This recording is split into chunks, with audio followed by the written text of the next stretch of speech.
Randy, Michelle, bigla niya ata pagpunta niyo dito sa bahay. Tay, bakasyon na naman po ng mga bata. Magbabakasyon muna po kami dito. Ah, ganun ba? Oh, kumain na ba kayo? Hindi pa nga po tay, nagugutom na po yung mga anak ko Ah, tama-tama. Buti nakapagluto na ako dyan. Sige, pumasok na kayo at kumain na kayo. Para makapagpahinga na rin kayo. Sige po tay.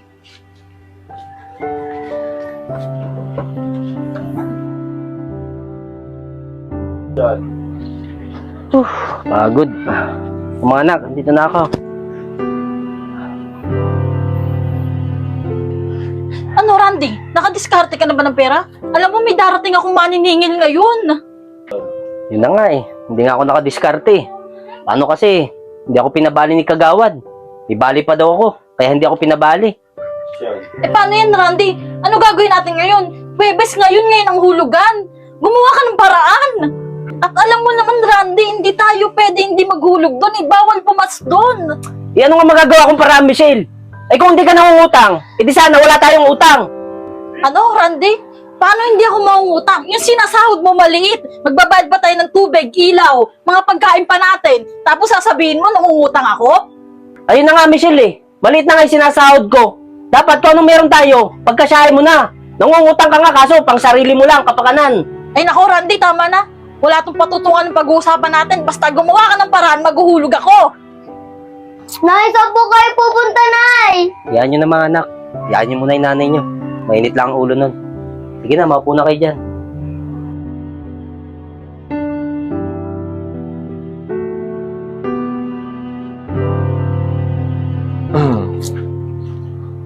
Tao po!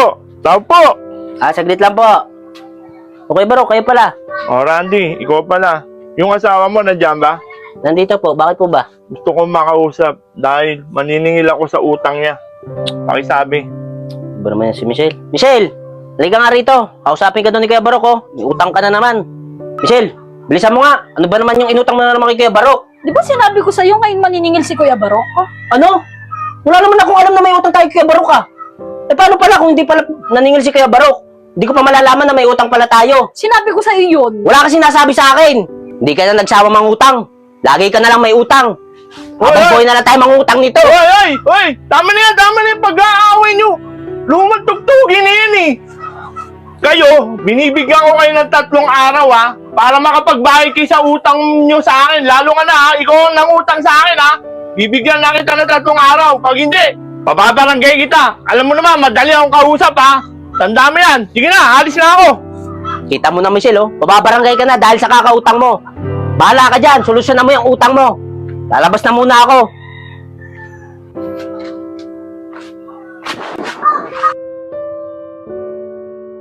Ano ba naman to sila Michelle? Randy na to.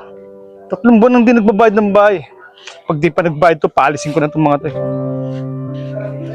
Kylie, James, nandiyan ba yung nanay mo sa tatay mo? Opo, nandun po sa loob.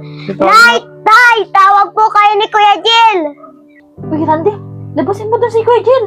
Sigurado akong maniningil ang bahay yun. Ikaw na makipag-usap. Ikaw kasi, dahil mo kasi inuutang. Yan tuloy, dami nating problema. Baka mamaya mapalayas na tayo. Tara, tayong dalawa makipag-usap. Okay, Jill, kayo po pala. Oo, ako. 3 buwan na kayo hindi nagbabayad ng bahay Asan na yung bayad nyo? Ba, pag ganyan kayo ng ganyan, papaalisin ko na kayo dyan. Hindi naman charity itong bahay ko Okay, Jill, baka pwede, pagbigyan niyo muna po kami. Yan niyo po, gagawa po kami ng paraan para makapagbayad sa inyo. Ano? Paraan? Hindi na ako naniniwala sa inyo. Balita ko nga sa asawa mo, ang daming utang yan Ang daming naniningil pero wala kayong may bayad.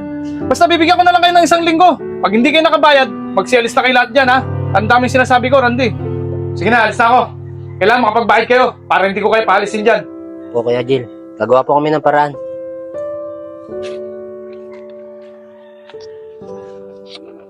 Kita mo na, Michelle, kaganito na yung buhay natin. Nagkabaon-baon na tayo sa utang. Dahil sa'yo. Anong gagawin natin nito? Papalayasin tayo sa bahay na to. Ano gagawin ko, Randy? Kaya nga ako nangungutang Kasi ang litit na sahod mo. Kuryente, bahay, tubig, Saan na kukuha ng panggastos? Sa mga anak mo pa lang Kulang na kulang na yung sinasahod mo Randy, ganito na lang. Umuwi tayo ng Quezon. Doon tayo titira. Sa bahay ng tatay ko, doon wala tayong babayaran. Paano naman yung trabaho ko'y kagawad? O sige, ganito na lang. Ihatid ko na lang kayo doon. Tapos, babalik ako dito para magtrabaho. Sige, Randy, tama yun. Iatid mo na lang kami ng mga bata, tapos bumalik ka na lang dito para makapagtrabaho. O sige, Michelle. Sa makalawang araw, umalis tayo dito. Pero, kung anong kailangan ibenta dito mga gamit, benta natin. Para mayroon tayong panggastos sa probinsya. Tapos, pag nahihatid ko na kayo sa probinsya, nakabalik na ako dito, papadala na lang ako sa inyo para mayroon kayong panggastos doon sa probinsya. Ano, okay ba sa iyo yun? Oo, Randy. Para mabawas-bawasan naman yung stress mo. Saka yung mga utang mo dito, kakausapin ko na lang sila. Makikiusap na lang ako, nahulug-hulugan ko na lang.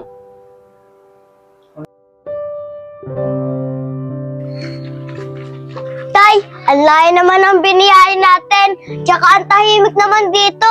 Oo nga po, Tay. Hayaan mo na, anak. Nandito man ang lolo nyo eh. Tara na. Gigising! Mga anak mo, dumadating na! O mga anak, mano kayo sa lolo nyo? Ano po, tay? Randy, Michelle, bigla niya ata pagpunta niyo dito sa bahay. Tay, bakasyon na naman po ng mga bata. Magbabakasyon muna po kami dito. Ah, ganun ba? Oh, kumain na ba kayo? Hindi pa nga po, tay. Nagugutom na po yung mga anak ko eh. Ah, tama-tama. Buti nakapagluto na ako dyan. Sige, pumasok na kayo at kumain na kayo. Para makapagpahinga na rin kayo. Sige po, tay.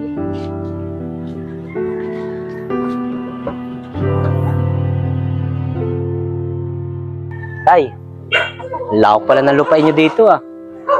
Saka maraming manok kayong alaga ah. Konti lang yan, nak. Ang ginagawa ko, nagbe-breeding ako para kahit paano may pagkakakitaan din ako.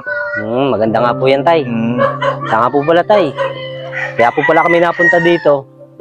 Hindi po kami magbabakasyon dito. Nagka-problema po kasi kami sa Maynila eh. Babalik din po ako. At magtatrabaho po ako sa Maynila.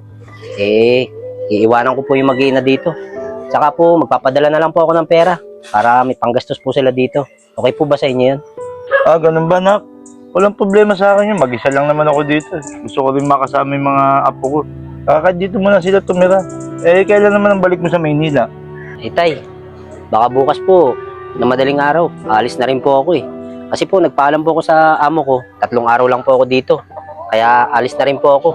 Sige, nak. Kung yan ang magiging desisyon nyo, mag-asawa, walang problema. Tungkol naman sa mag-ina mo, okay lang sila rito. Akong bahala sa mag-ina mo. Maraming salamat po, tay.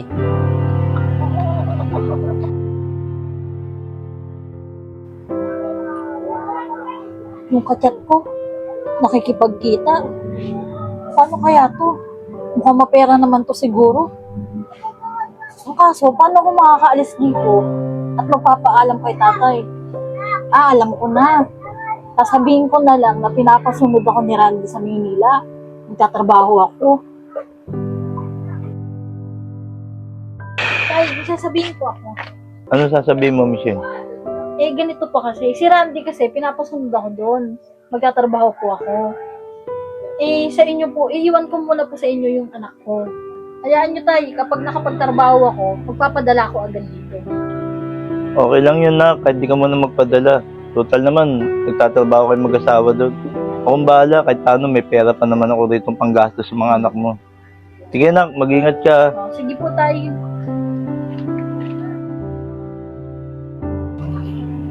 Agod. Tawag na muna kay Michelle. Hindi ko, mapapadala ako mamaya. Kaya, uy, meron pa. Kanin. Parang may tumatawag sa cellphone ni Michelle, ah. Sino nga? Oh, si Randy to. Hello, Randy. Ba't napatawag ka? Tay, nandiyan po ba si Michelle? Oh, Randy. Wala dito yung asawa mo si Michelle. Sabi mo kasi, sumunod raw dyan kasi may trabaho raw dyan. Pinapupunta mo dyan.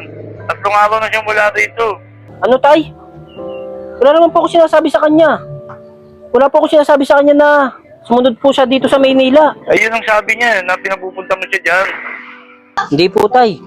Hindi ko po siya pinapapunta dito. Tay, yung mga anak ko po ba? Sinama niyo po ba? Hindi sinama ni Michelle yung 2 anak mo. Nandito yung mga anak mo. Kamusta naman po yung mga anak ko? Okay lang sila rito. Walang problema. Kayo po, tay. Baka po may alam po kayo kung nasan po si Michelle. Wala akong alam. Pagtanong-tanong mo na lang sa mga kaibigan niya. Sige po, tay. Pagtatanong ko na lang po sa mga kaibigan niya. Baka po sila, may alam po sila. Sige na po, tay. O sige, Randy, mag-ingat ka dyan. Saan na kaya si Michelle?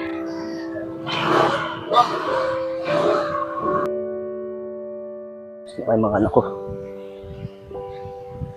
Tay! Oh, Tay!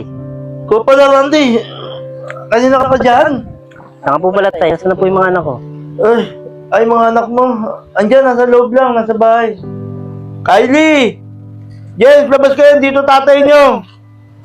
Ano po wala, nandiyan na po si tatay. Oo, nandito tatay Si nyo. tatay Dumating nga na. din, si tatay. Tay! Ay! Ano mga anak? Kamusta na kayo? Okay lang po, tay. Tay, nga po pala. Wala po ba kayong balita kay Michelle? Tagal-tagal na rin po kasing wala si Michelle eh. 2 taon na. Eh halos na pagtanong-tanong ko na rin po sa mga kaibigan niya. Hindi rin daw po nila alam. Ako nga rin, Randy. Nag-aalala doon sa asawa mong yun. Yung anak niya dito, hindi niya malang makamusta. Tagal na. Ayun, magda2 taon na. Wala na tayong balita sa kanya. Sige mga anak, mapo muna kayo. Mamaya ko na rin bibigay mga pasalubong niyo. Nga po pala, tay. Kahit nga ako, nag-aalala doon sa anak niyo eh. Halos wala na nga tayong balita sa kanya. Pati nga po trabaho ko, napapabayaan ko na. Eh, alam niyo naman po, tay, mahal na mahal ko po yung anak niyo. Kahit ano pong nagawa niyo kasalanan, tatanggapin ko po. Basta bumalik lang po siya dito.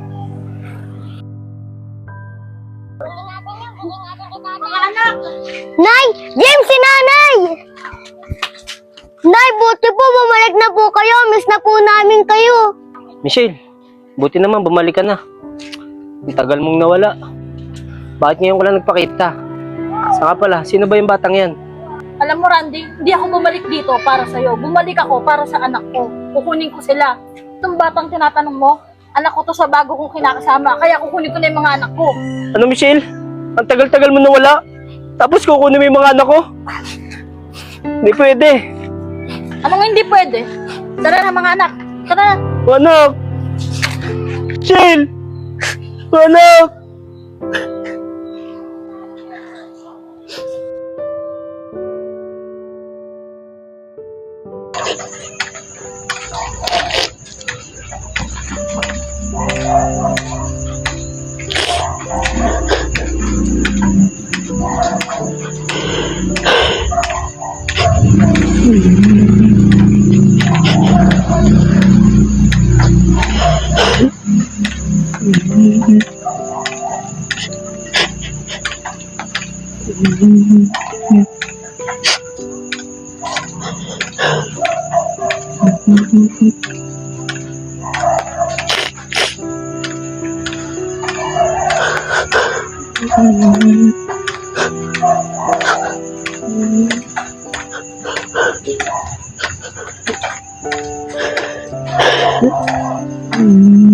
Mm.